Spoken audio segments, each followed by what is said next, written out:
Sadgurunath Maharaj Ki Jai, and welcome to Jagadambe Reads the Holy Books of India, ShrimadBhagavatam188. As you may remember, King Kaushika came near the ashram of Vashishta. On going nearer, the king saw several rishis performing tapas, and there were many who were bent on meditation and who seemed lost to the outside world. It seemed to him that Brahmaloka, of which he had heard, was not in the heavens, but here on earth, where Vashishta was. It is a rule among Kshatriyas that they should not pass the ashram of a rishi without paying respect to him. In return, the rishi welcomes him and honors him, since the king is said to be Narayana himself. Kaushika entered the ashram of the great Vashishta and prostrated before the rishi. Vashishta was very pleased to see him and welcomed him with great joy and excitement.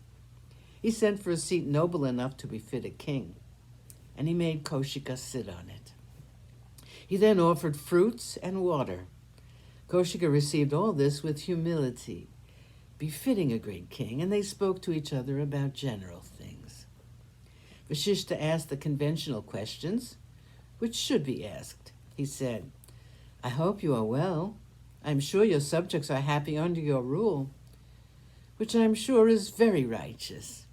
I hope your servants are well behaved and obedient. Are all your enemies subdued, and is your army large and powerful? Is your treasury full? Are your children well and happy?"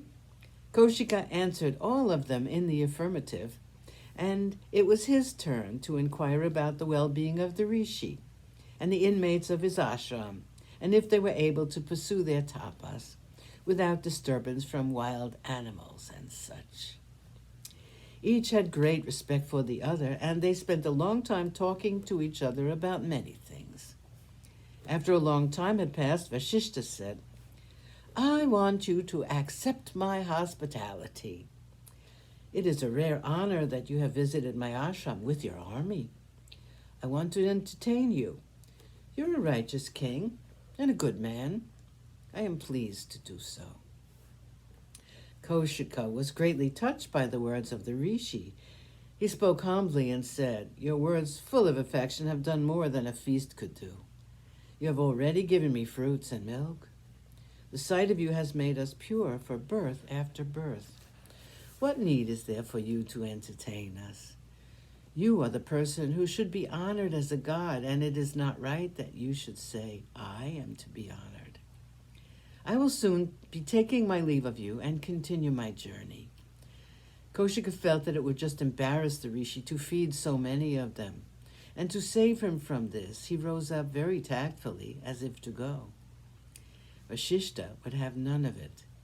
Again and again he insisted that the king with his retinue should accept his hospitality.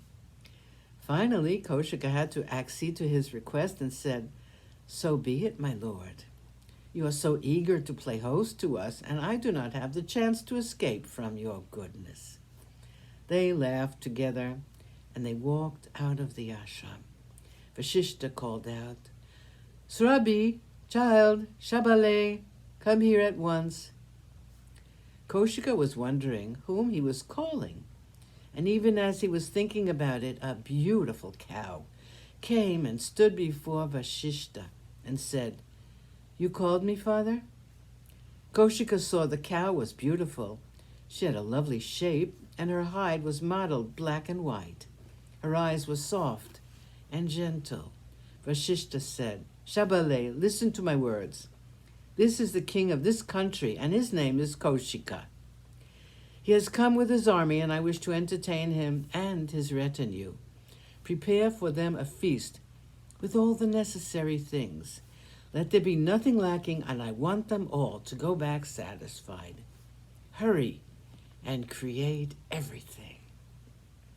Shabala was Kamadhenu, the divine cow which rose up out of the ocean of milk, when the Devas and Asuras churned her for Amrit.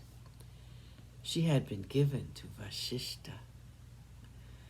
Sadgurunath Maharaj Ki Jai. Thank you for coming. I hope you come again.